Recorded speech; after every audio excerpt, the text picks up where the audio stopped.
Good afternoon, ladies and gentlemen, and welcome to our annual Earl Lloyd Sports Legacy Symposium presented by the Hyde Family Foundation. I'm Grizzlies television play-by-play announcer Pete Pranica. It's my honor to once again emcee this fantastic event. I'd also like to welcome all of our viewers at home watching on Fox Sports Southeast, the television home of the Memphis Grizzlies. Today, as we have every January for the last 17 years, we pay tribute to athletes who have made significant contributions to both civil and human rights. Today's honorees have laid the foundation for future leaders through their careers in sports while embodying the spirit and legacy of Dr. Martin Luther King, Jr. We're proud to partner once again with the National Civil Rights Museum to host not only today's symposium, but an entire series of events this holiday weekend that provides a forum for critical dialogue that not only honors Dr. King's legacy, but continues his life work that remains undone. For as Dr. King once said, our lives begin to end the day we become silent about things that matter. By way of introduction, let me welcome the President of Business Operations for the Grizzlies and FedExForum, Jason Wexler.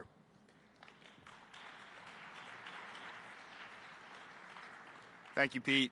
Good afternoon, and thank you for joining us today for the annual Earl Lloyd Legacy Symposium at our 17th annual Martin Luther King Jr. Celebration Game. Before we begin today, I'd like to thank all the partners who have helped make today's events possible. Our co-host, the National Civil Rights Museum at the Lorraine Motel, the City of Memphis and Shelby County, our title sponsor for today's game, Ford and your Mid-South Ford dealers, today's symposium sponsor, the Hyde Family Foundation, and our associate celebration and game sponsors, FedEx and Ashley Home Stores. On behalf of the Grizzlies organization, I would also like to welcome today's honorees, NBA staff and officials, and the New Orleans Pelicans, and thank them all for their support of this weekend in the museum. Today's game versus the Pelicans tips off at 4:30, but we encourage fans to get to their seats early so they can enjoy the presentation of the National Civil Rights Museum Sports Legacy Award to this year's honorees. And at halftime, fans will have an opportunity to enjoy a performance by Grammy Award-winning singer and songwriter Anthony Hamilton. Additionally, throughout the plaza-level concourse today, the Grizzlies Foundation's youth mentoring community partners will be available to answer questions and discuss opportunities to become a mentor as part of our MLK Day Mentor Recruitment Fair.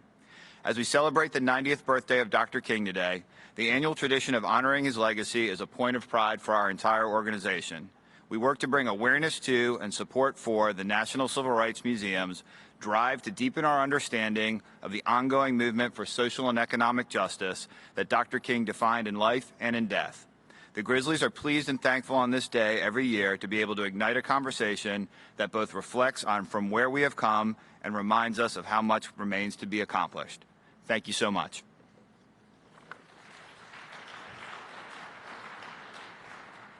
Thank you, Jason. Those of us who live here in Memphis know that the National Civil Rights Museum is a gem, and visitors to Memphis have come to explore and be impressed. It's an integral partner and collaborator in our celebration, and I'd like to welcome its president, Terri Freeman, to the podium.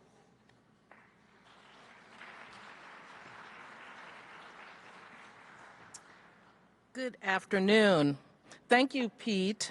The National Civil Rights Museum is again proud to host this symposium, and we are proud to hold up the memory and celebrate the birthday of Dr. Martin Luther King, Jr.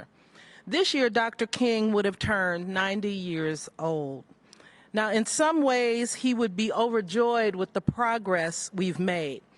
In other ways, I'm sure he would be disappointed and somewhat shocked that we've not learned from some of the lessons of history. But one thing I am sure of is that he would commend this year's Sports Legacy honorees as some of the best in their field.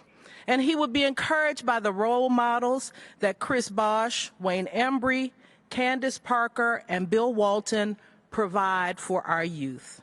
Thank you for showing us what excellence looks like, and thank you, Memphis Grizzlies and the NBA, for continuing to keep Dr. King's legacy alive.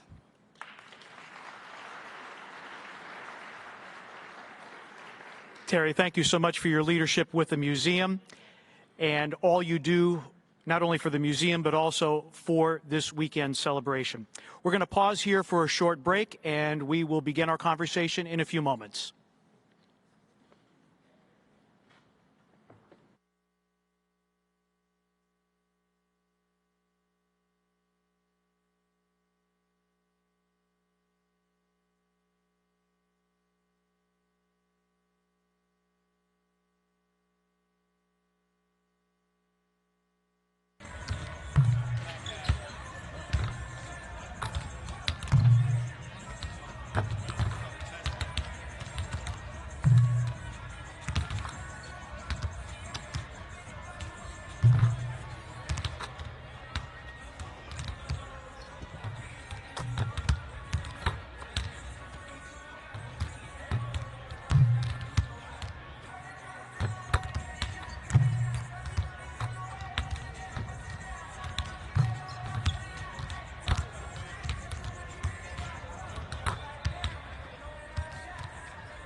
was the only player at the time of his retirement to be named NBA MVP, NBA Finals MVP, and NBA Sixth Man of the Year.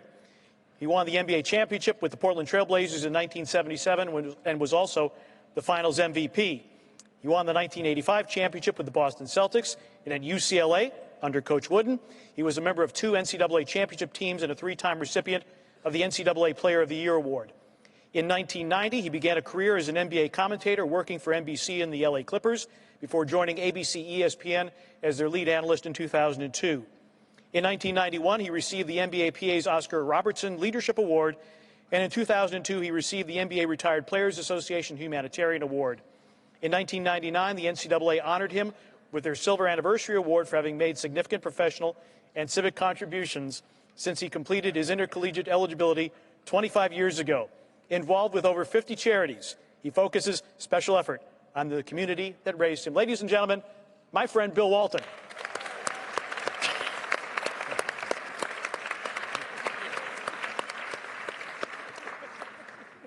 Our second honoree is a 2-time NBA champion, an 11-time NBA All-Star, and an Olympic gold medalist. He has achieved multiple basketball accolades in his 13-year NBA career, 11 consecutive All-Star appearances, the Olympic gold medal as part of Team USA in Beijing.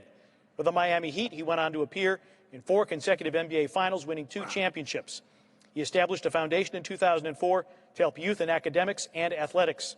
This foundation has worked closely with local organizations to raise important funding for community projects. An avid reader, he regularly speaks to groups of children about the benefits of reading and has received the NBA Community Assist Award for his active contributions in that field. Ladies and gentlemen, Chris Bosh. Here, here. Yeah.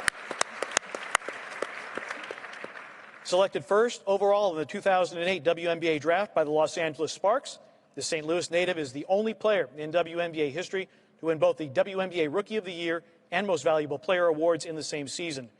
She added another MVP award and an All-Star Game MVP in 2013. She won a WNBA championship in 2016 and was the Finals MVP as well. She also has 2 Olympic gold medals from 2008 and 2012. She led the Lady Vols to back-to-back national championships in 2007 and in 2008. She also became the first female analyst in March Madness history when she co-hosted Turner's studio shows during the 2018 NCAA men's basketball tournament. Off the court, she's on the board of the Pat Summitt Foundation, where she is devoted to helping find a cure for Alzheimer's and acts as an advocate for the Alzheimer's Association, PETA, Loaves and Fishes, the March of Dimes, DARES, the Ronald McDonald House, and No Kid Hungry. And our last honoree, Wait, we have a clap for Candace her. Parker. Pete, please. Take a deep breath. It's okay. Okay, I appreciate that, Bill. The best player in the park. Our last honoree is a 5-time NBA All-Star who led Miami of Ohio to conference championships and 2 NCAA tournament appearances. The St. Louis Hawks drafted him 22nd overall in 1958. He was selected to the All-Star team 5 straight seasons between 61 and 65 and eventually retired in 1968, but not before winning a championship with the Celtics in 1968. He became the first African-American NBA general manager with the Milwaukee Bucks in 1972. He's also been the general manager in Cleveland and in Toronto. He's been a founder and CEO of multiple businesses and a member of multiple nonprofit and corporate boards of directors, active in the community and a mentor for youth in every city in which he has lived and worked. He has been a trustee of the Naismith Memorial Basketball Hall of Fame since 1974 and was inducted into the Hall of Fame in 1999. Welcome, Wayne Embry. All right, Wayne Embry.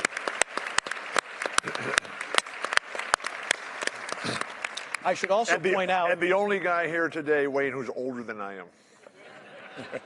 and I should also Not by much. And I should also point out, he drafted my good friend Brevin Knight to the Cleveland Cavaliers. All right. So quality recognizes quality. What I want to do is start as kind of our baseline here is to give me a sense of when you became aware of Dr. King, his philosophies, and kind of what you took away from it. And Candace, you're the youngest, so I'm going to start with you. Oh. Growing up, my parents, we always had conversations about things that were going on in the community. And when I would study, in social studies or in history, I would come home and we would discuss the things that we were learning about in the history books. And, I became aware at a very young age about Dr. Martin Luther King and his contributions and just his ability to inspire others. That one man really continues to inspire so many leaders of tomorrow. And obviously being here this weekend, just going through the tour with the museum, it really was a unique opportunity for me because I was able to share it with my mom as well as my daughter. So we had three kind of generations of really taking in the contributions of Dr. Martin Luther King. Chris? Well, with my family, we were always very into history, especially the civil rights movement. And at the time, I was kind of joking around yesterday as we were touring the museum that we went to many places. I've been to these places. I've been to Selma, Alabama. We used to have our family reunions in Selma, Birmingham, Montgomery, ground zero for the movement. So we were always educated on those times and the history of those times and everything. And, Dr. King was always the most prominent figure spoken about because of his beliefs in, nonviolence and his practice and his philosophy. So throughout all of these marches, throughout history, my parents made sure that we knew his name, knew who he was, knew who he stood for, and that started the platform for us kind of learning really about the whole civil rights movement, but who, Martin Luther King was as a man and as a preacher. Bill, you came of age during the civil rights movement, so I was so lucky, Pete.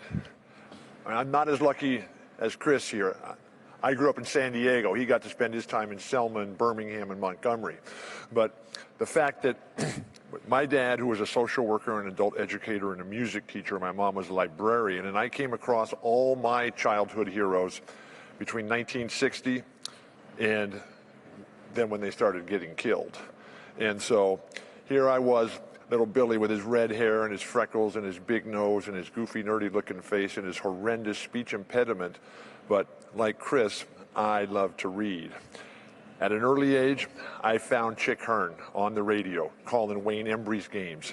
And then, not too long after that, I came across Martin Luther King.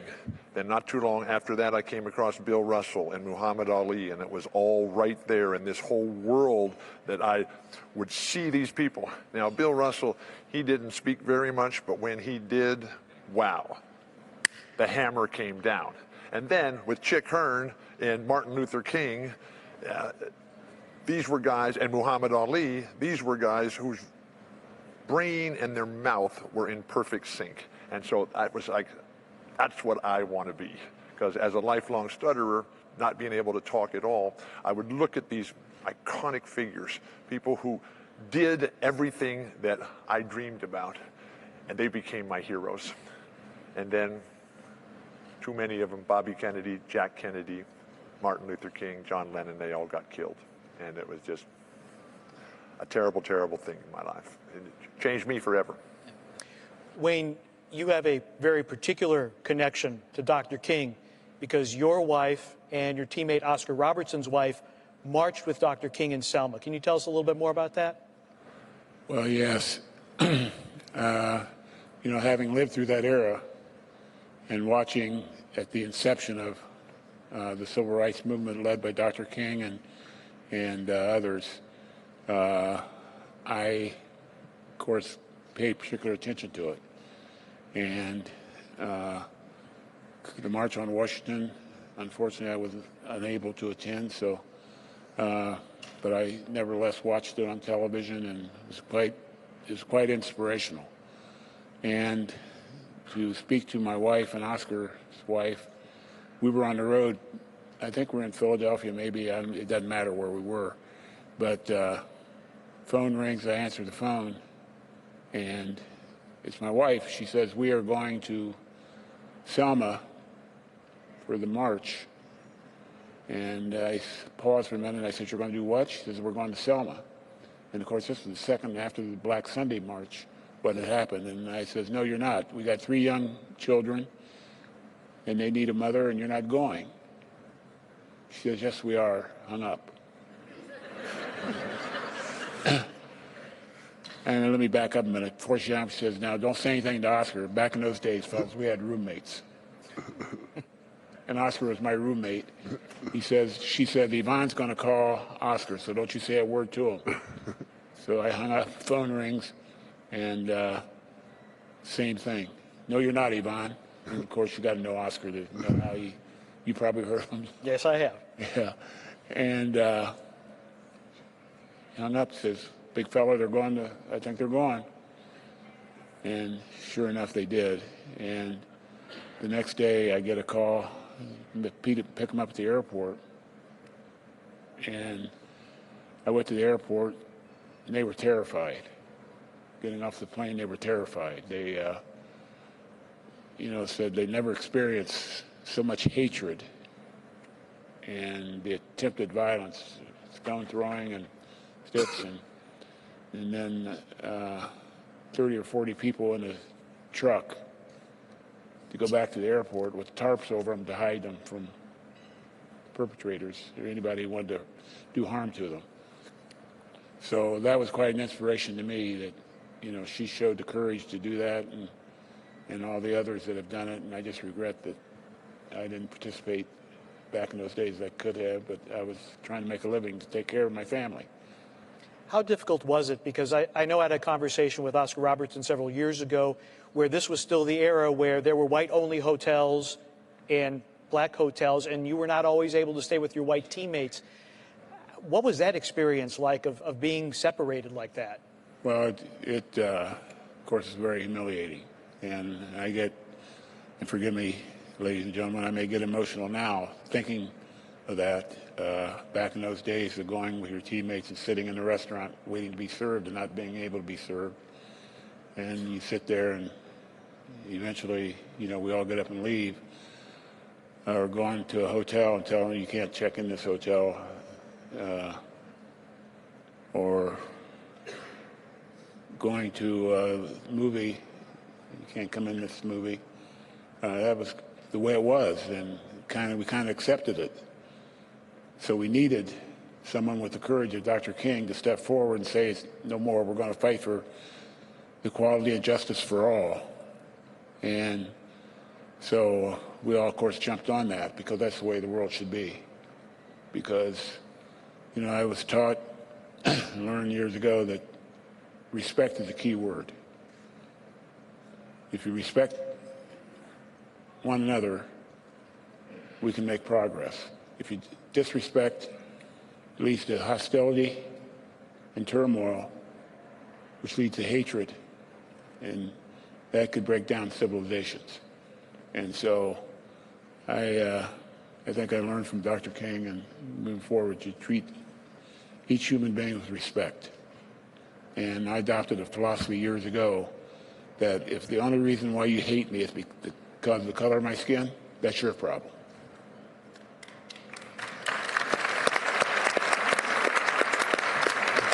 All of you as professional athletes and public figures. Charles Barkley once famously said, I'm not a role model, but yet you have high visibility. Is it a requirement? Is it incumbent upon you as a public figure and a professional athlete to be involved in social causes such as what Dr. King was involved in, Chris? It's incumbent on us as human beings, not as celebrities or as basketball players or as broadcasters or as business people. That's the challenge for all of us. And if you don't accept that challenge, then go climb back under the rock where you came out of. And one of the things that I loved about Dr. King, and I don't know Candace or Chris as well as I know Wayne, but that whole generation of Oscar and Wilt and Elgin and Connie Hawkins and all these guys, and that was Martin Luther King. When they saw trouble, they went right to it, and they were willing to fight peacefully. You have to know how to bring the fight without actually resorting to the violence and the physical misbehavior. But that special talent and the willingness to put it all out there every single time, which a lot of us have learned through sports, but we learn it from other people. Wayne talked about, where do we get our hatred from? We learn that hatred. Nobody is born hating somebody else. And I respect Wayne Embry, and I respect Chris Bosh so much that I'm going to give him the stage that he was just offered by you. How do you follow that? Chris, I knew this was going to be a challenge for all of us. I was going to say the same exact thing. That's crazy.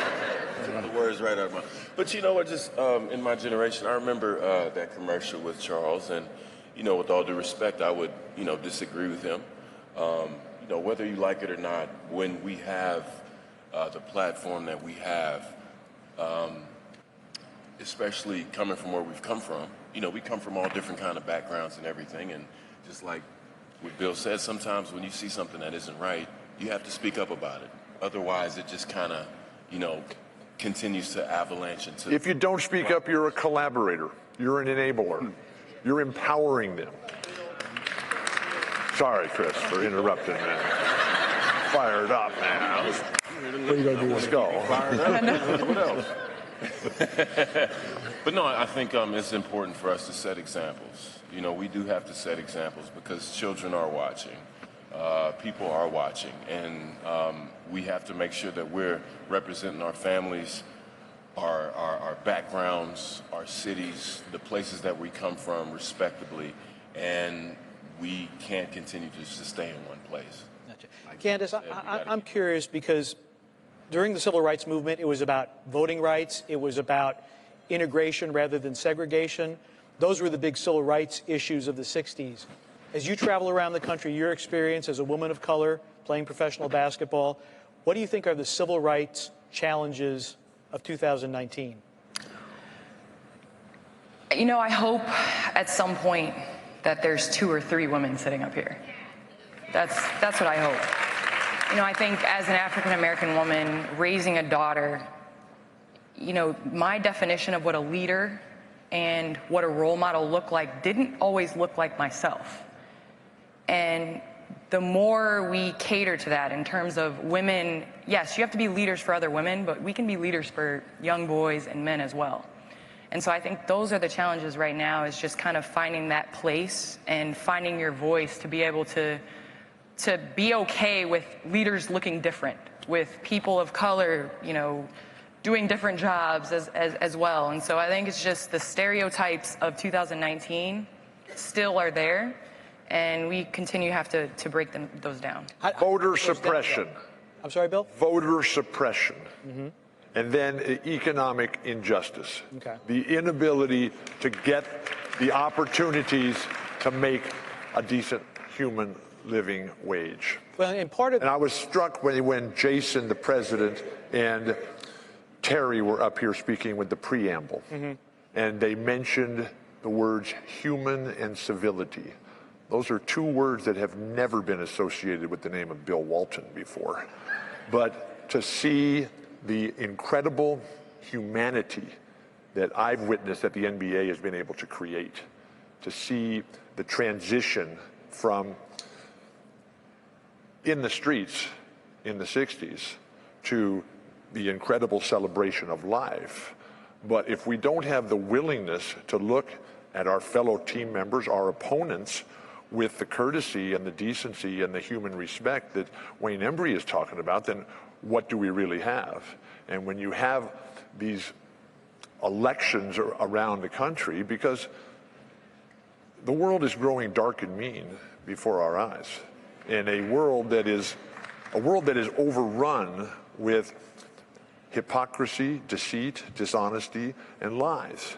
And fortunately, I am part of the NBA family. Fortunately, I'm part of the most diverse workforce in the history of the world. And so we're all friends.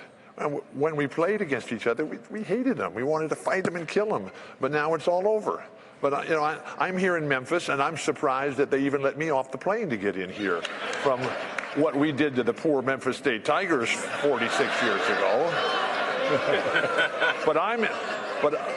Bill, I vouch for you. I vouch for you. I said you were okay. Okay. Good.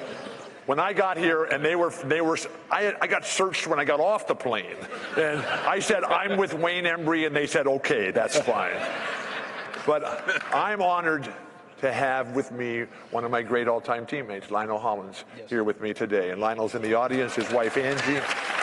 And Lionel just instrumental in the evolution and the dynamism that is the NBA today, and I've learned so much from him. And I can remember when we were just getting started. I was 21 and Lionel was 20, 46 years ago. Excuse me, 44 years ago. And I was in Oregon, you know, because I come from California, and, you know, Oregon was like a really promised land for all of us. You, Pete, you were there. And the fans, you know, they were on Lionel. And they were on Lenny, our coach, Lenny Wilkins. They were on him because of the color of his skin. And it's just like, what is going on here? Now, they changed as soon as Lionel started jumping over the top of John Havlicek and throwing it down in his face.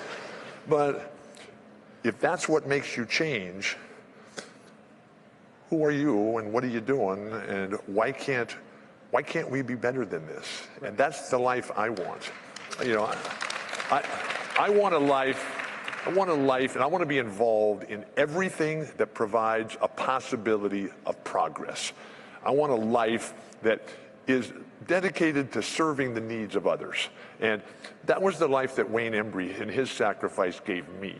And that was the life that Oscar Robertson and Bill Russell, all these incredible legends. And now to see all these guys and to meet the young guys back there in the weight room behind the scenes here for today's game. I mean, New Orleans and Alvin Gentry and Drew Holiday and Mike Conley, whose dad and I grew up together, and Marc Gasol and all these fantastic players. I mean, they get to celebrate, but the celebration carries with it a responsibility and a duty to move it forward and to keep going in every single encounter that you have. Well, what was your question now? I'm going to get back to Chris in a moment about education and opportunities. But Wayne, I want to talk to you because you were the first African-American to be a general manager in the NBA. I was going through the media guides, and we're still a little short, really, on high basketball executives of color. You were the general manager of the Milwaukee Bucks in 1972. Breaking through that barrier, were there obstacles that you encountered because you were the first? That I encountered 20 years later. Which I won't go into detail because it can be pretty gruesome. But, you know, when I was named general manager, it didn't dawn on me that I was black or white or Hispanic or Asian, or didn't dawn on me. I just was named general manager and I had a job to do.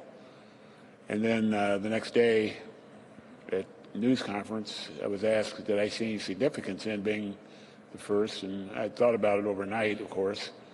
And I reflected back to Jackie Robinson and what treatment he received, the inhumane treatment he received early on.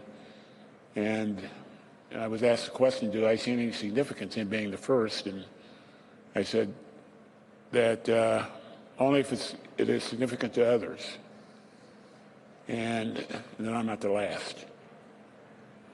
And so as time went on, you know, I was embraced by many of the general managers in the league, and I felt very comfortable in doing it. And despite all the hate mail and that goes with it, I was able to persevere through, how many years? My 60th year, I think, in the NBA. Mm-hmm. And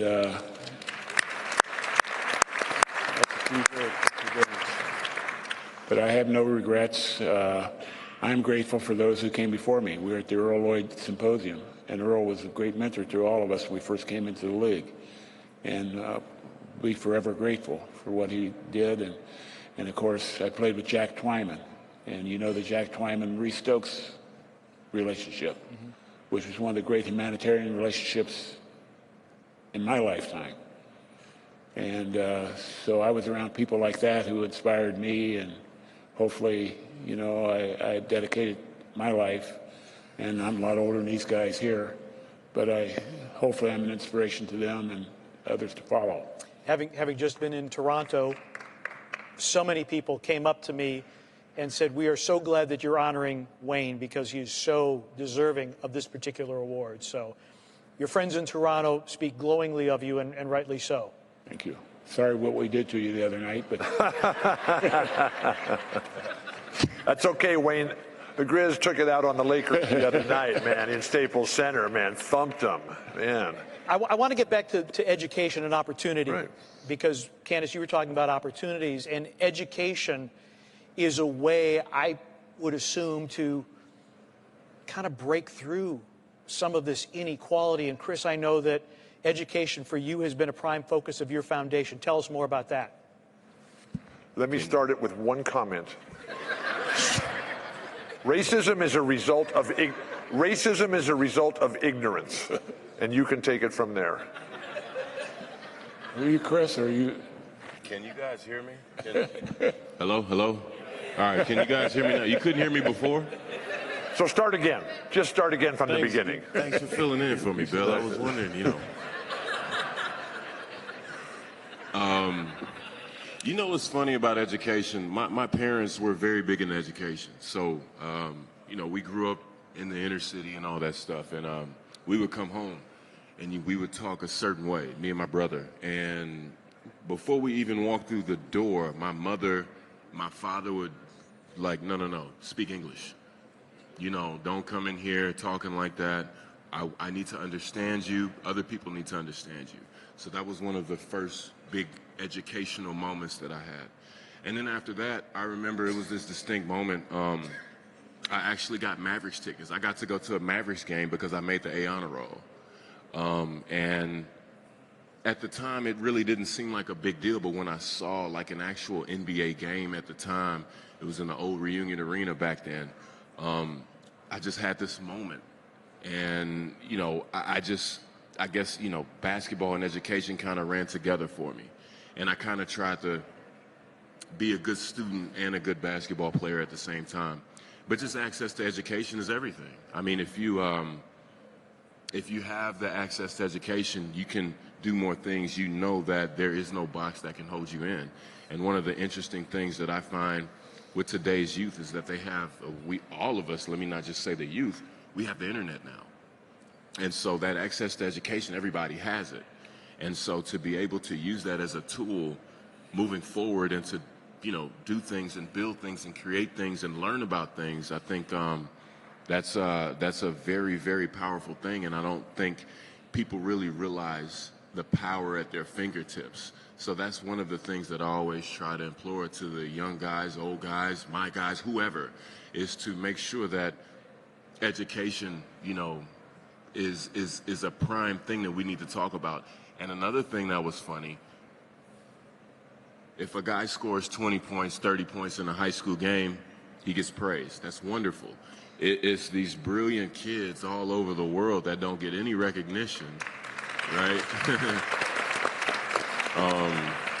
The future doctors and lawyers of the world don't get any recognition. These guys are probably going to cure cancer one day and nobody cares. So I always try to make sure that, I recognize people, young kids, old people, anybody doing these things, and, they need to be recognized for their accomplishments in education. Candace, if a young person comes to you and says, I really need to create some opportunities in my life, whether it's in sports or elsewhere, what advice would you give them? Just work hard, develop a passion. Everybody calls me crazy because my daughter's 9 years old, and I just want her to develop a passion for something. Because when you're passionate about something, you're willing to do whatever, however, to get there. Adding on to what Chris spoke about a little bit, I come from I have two older brothers. One of them played 10 years in the NBA. He actually was in Toronto, played with Chris, went on to Cleveland, got drafted earlier, played for Orlando, played for numerous teams. And my middle brother, he chose at 5 years old, he wanted to be a doctor. And people would come up to him like, what happened to you? Both of your siblings are, professional athletes and have, play basketball. What happened to you? And I'm looking at them like, only would he be the black sheep in a family of professional athletes. And so it's like we have to respect and honor those that are good at their craft. If you're solid or passionate about what you're doing and you're helping people and you're moving the needle forward, then I think we should celebrate and respect, everybody's talents. Okay. So I'm going to disagree with Candace on her opening statement, just work hard. Everybody works hard. If we don't think that the people in China and Thailand and Australia and Spain and Greece and Nigeria are not working hard and we're just going to work harder, we have to work smarter. And that's where education comes in, and that's where mentoring comes in. And Wayne is huge in that in his life. And Chris, I don't know, Candace, I'm sure you're out there as well, but there's never been a great player, team, organization, and company that didn't have a great leader. And the ability of young people to choose who their leader is going to be, who their hero is going to be, so that they can work smart. Train your mind, formulate your dream, choose a leader, join a team, immerse yourself in the culture, build your foundation, knowing that the strength of the team is the strength of the individual, and then the ultimate components of success in a group dynamic, which is honor, sacrifice, and discipline. If it was just hard work, nobody would ever fail. And you have to have a network. You have to have somebody that you can call no matter what the problem is. And the person to find is the person who's on their way back. So when I know Wayne Embry and I can call him up and I have a challenge, I have an issue, I have an obstacle that I can't figure out how to overcome, I can call somebody who's already done it. And that ability and the willingness to change each and every day, because you never know how the game of life is going to play out. Look at Chris Bosh. He's on his way to this spectacular career. He's got a health crisis, and bam, it's over. Now he's got a whole new life, and that's the mark of a great champion, and I salute you for that, champ. Candace, you played for one of the all-time great coaches in Pat Summitt. Give me a sense of her mentorship and what being part of the Lady Vols and that legendary basketball program meant for you in your development. I think when you go from high school to college, you think you're going to play a sport. And, you know, Coach Summitt was huge for women's basketball. Obviously, I think she was during that time when Title IX had just been enacted in 1972, and, you know, she was about moving the needle forward. But, you know, obviously Bill played for a legendary coach as well, but it's not just about what's in between the lines. You know, she taught us how to be people far after the basketball stopped bouncing. And a lot of that had to do with just watching her, her drive, her effort, her energy. You know, she wasn't a big fan of tattoos, but when she got sick with Alzheimer's in 2011, you know, she called me and I was like, you know, Coach, you know, we're going to fight this, you know, whatever. And she's like, don't throw me a pity party because you're going to be the only one there. And so she was about just putting one foot in front of the other. And so I got that tattooed on my arm for her because, God bless. Yeah, she was huge in my life. God bless. The Grizzlies Foundation So Wayne, is very much involved. Wayne, how many tattoos do you have? And what would it take you to get the next one? I know, because Candace keeps telling stories like that. That might be it. How about the stories at the hospital this morning? I mean, that was an incredible tour at St. Jude's, and that message of hope, which is really the message of the NBA, which is the message of Martin Luther King. It all rolls into one, because without hope, the dream will not happen. And leadership, too. And part of that is mentoring. And Bill referred to your continued role wherever you have been a mentor. And so much of mentorship, even though your life has been sports, I'm guessing when people come to you, it's not strictly about sports issues.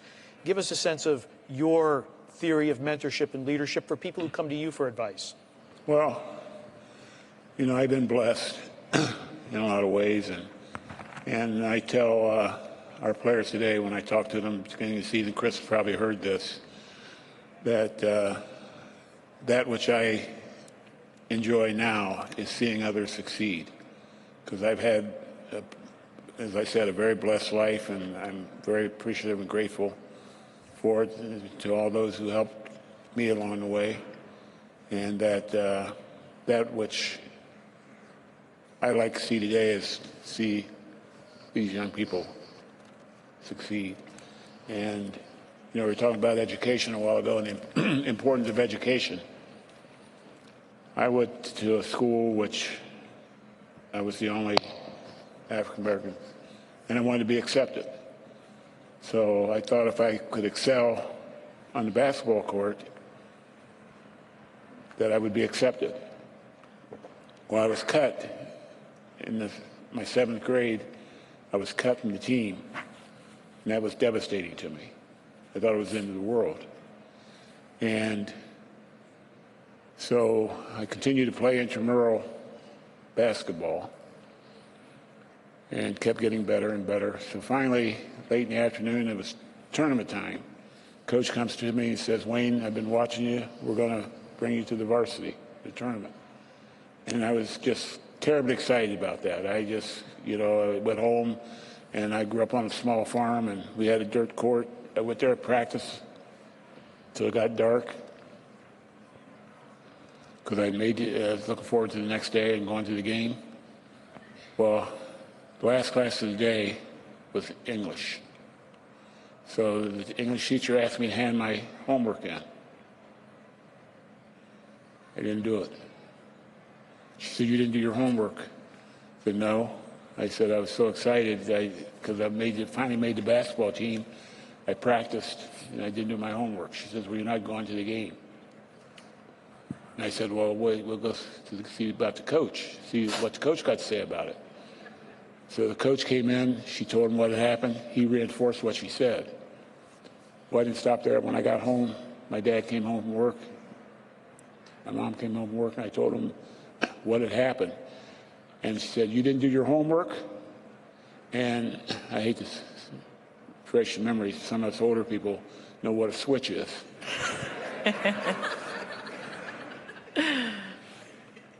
But that made me realize the importance of education. It never happened again. So not only did I want to excel on the basketball court, I wanted to excel in the classroom. And I took great pride in being on the dean's list at college, and that more so than what I accomplished on the basketball court. So Wayne talked about two of the three most powerful emotions for old people, which are pride, gratitude, but also loyalty. And the loyalty that we have to the NBA and various relationships that we have, that is not something that is static. That is not something that is in the past.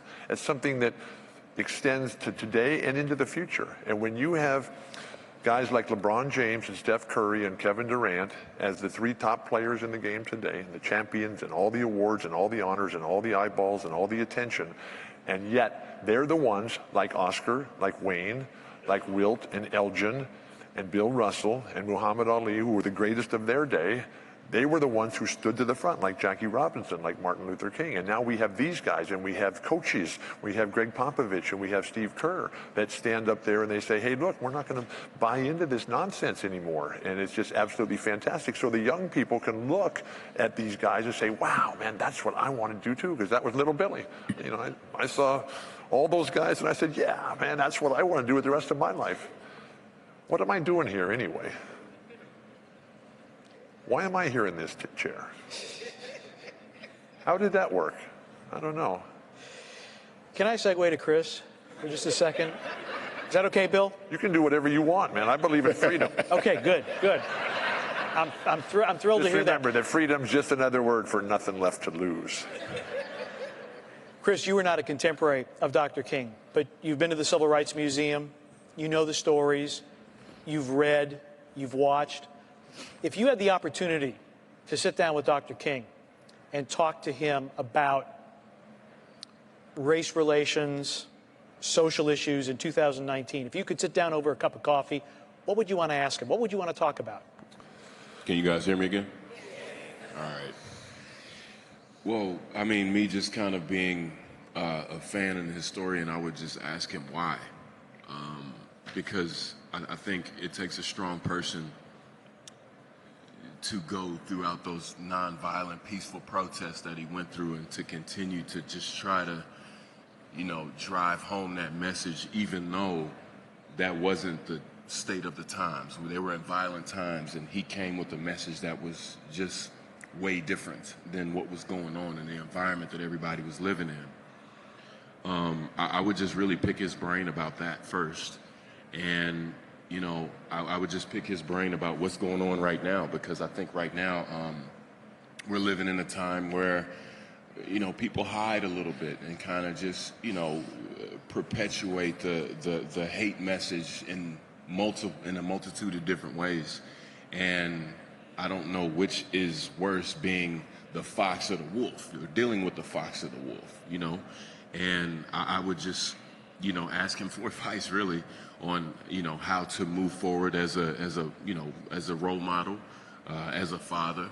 I have, you know, a lot of kids, as a black man in America, and not shying away from that. You know, I think sometimes we feel that talking about those issues are a little taboo. And it shouldn't be like that. We should be able to state our case and, you know, tell our stories and tell about instances that we've really been through, you know. And I think getting a message from him and really just trying to pick his brain. I mean, to me, even though he's passed and gone, he's still a mentor. And there are things from his writings and his teachings that you can really learn from and really kind of take and apply to yourself. Candace, too many of us are comfortably numb. We have become one nation under sedation. And so my question to the good doctor would be, where do we go to find the courage? Where do we go to find the light? When you were a young man, Dr. King, what was it in your life that happened to you that showed you the path? I can point back because I know the moments in my life. I mean, it was when I saw Bill Russell stand up, as when I watched those television and listened to those radio broadcasts of Dr. King, when I listened to Muhammad Ali and give his speeches, when he would come to UCLA, when he was barred from fighting, he was barred from his profession because he wasn't going to go over to Southeast Asia and kill people who had done nothing wrong to him. And so I want to know what it was in Dr. King's life that led him to that. I know what it was in Wayne Embry's life because I saw that and I lived it, and I've learned from Wayne Embry, and I'm grateful and loyal and proud. We have a couple minutes here. Thank you, Bill.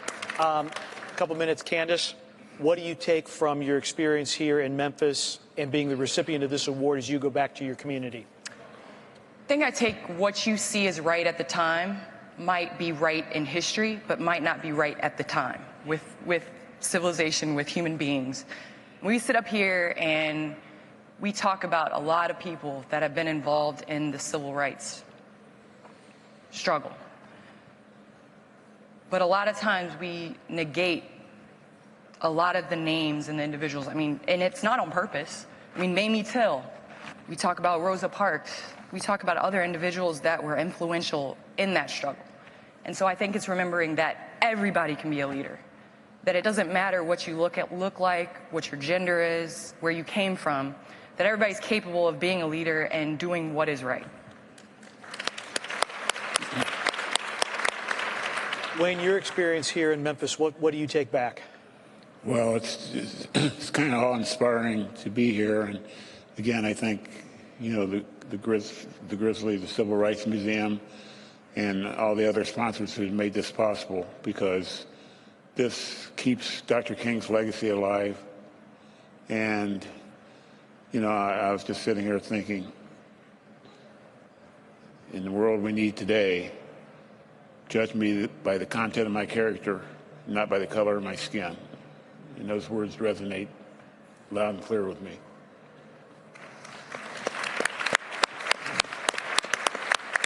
This has been a wonderful conversation. It is a conversation. You're not wrapping this up, are you? Yes, yes. Why? It's on live TV, Bill. You're familiar perhaps with live TV? Oh my gosh. Am I ever? But this is a fabulous conversation, a conversation that will continue to go on.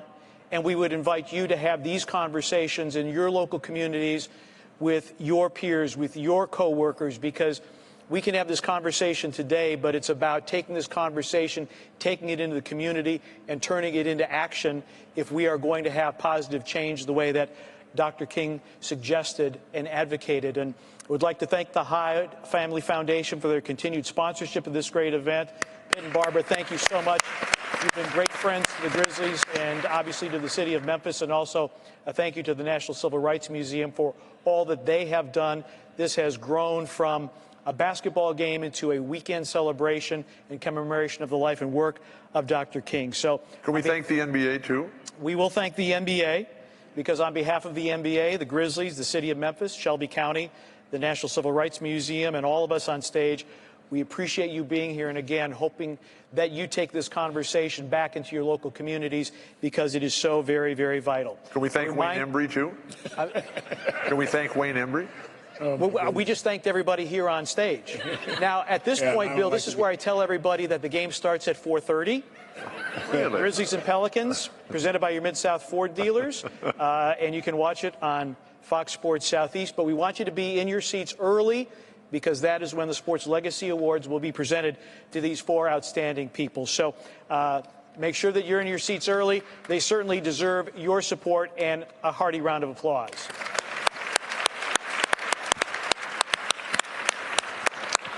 So again, thank you so much for being here. Congratulations on your award, and we look forward to seeing you in pregame. That does it for the Earl Lloyd Sports Legacy Symposium. Now to our studio.